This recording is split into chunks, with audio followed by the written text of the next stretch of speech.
People are feeding their children upon haram. They are feeding their families upon haram. They are buying their homes upon haram. They are building their masjids upon haram. They are building their madrasas upon haram. Through drug money, through alcohol money, through cheating and gambling.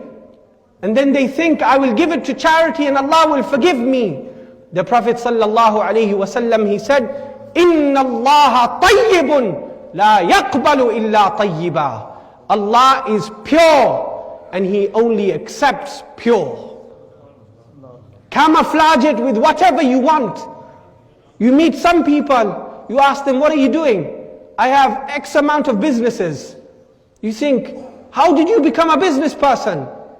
You didn't graduate from your GCSEs or your A-levels or your degree. You didn't have a job all your life. And suddenly you have so many businesses. And then you realize that this person has cleaned up his drug money through businesses. And now has become religious and become a business person who gives thousands to the masjid. All of it is haram. Allah will not accept a penny of it. Allah will not accept a single dua that was made because that money was given to the masjid. Allah said, وَلَا تُفْسِدُوا فِي الْأَرْضِ بَعْدَ إِصْلَاحِهَا. And don't corrupt in the earth after it has been rectified. وَادْعُوهُ خَوْفًا وَطَمَعًا.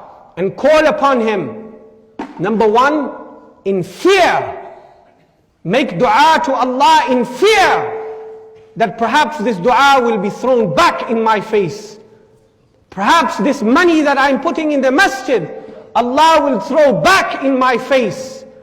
Perhaps what I am feeding my children, Allah will question me and say, you fed these innocent children upon haram.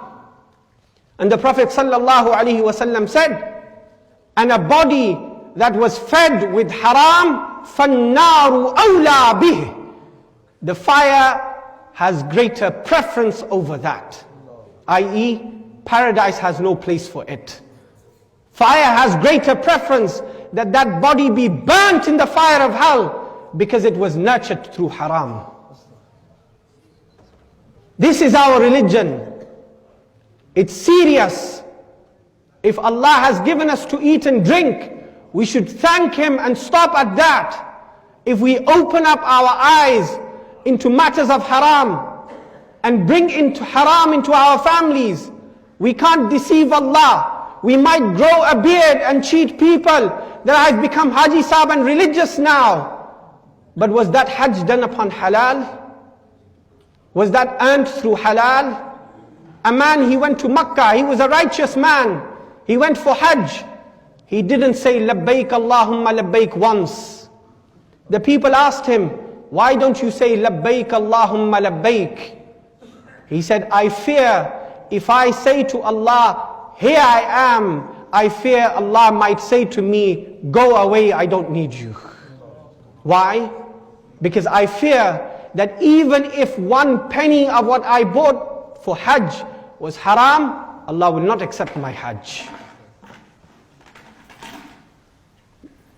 The Prophet ﷺ, he gave everybody a responsibility. If you are living in a house and you know haram is being bought into that house, then remember, your children will not drop into your grave. They will not answer your questions. They will not stand up for you. If you keep them with you in this world, be sure they won't keep you in the next world. They might take you the way they go and the direction they go in. That man who worshipped Allah for 500 years, punishment came to him first. Why? Because the color of his face did not change when he knew in his community haram was going on, wrong was going on, people were selling drugs, people were gambling, people were building their homes, their mansions, their masjids upon haram, but nothing changed in him. Allah said, punish him first. Which means that our worship will not prevent Allah's punishment until we stop engaging in haram. We ask Allah subhanahu wa ta'ala that He makes what we put in the masjid and what we feed our children, that He makes us understand If it's not halal, don't put it in the masjid. If it's not halal, don't feed your children. Make tawbah, turn back to Allah, and think of the innocence of these children and these communities.